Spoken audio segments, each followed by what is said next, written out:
Union পরিষদের chairman থেকে উপজেলা পরিষদের নবনির্বাচিত চেয়ারম্যান হওয়ার দক্ষিণ শাহবাজপুর ইউনিয়নের এলাকাবাসীর পক্ষ থেকে সংবর্ধনা ও মতবিনিময় সভা অনুষ্ঠিত হয়। বিস্তারিত দেখুন আমাদের বড়লেখা প্রতিনিধি নজরুল ইসলামের প্রতিবেদনে। সোমবার উত্তর শাহবাজপুর ইউনিয়নের রাত 7টার সময় উপজেলা পরিষদের নবনির্বাচিত চেয়ারম্যান আজির উদ্দিনকে এলাকাবাসীর পক্ষ থেকে সংবর্ধনা দেওয়া হয়।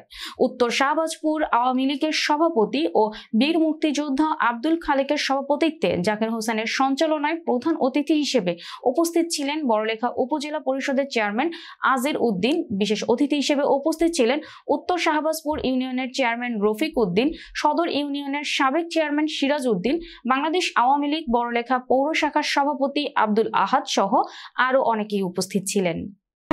অনেকগুলো কাজ আছে যেগুলা উপজেলা থেকে এই দিকে আসা হচ্ছে না।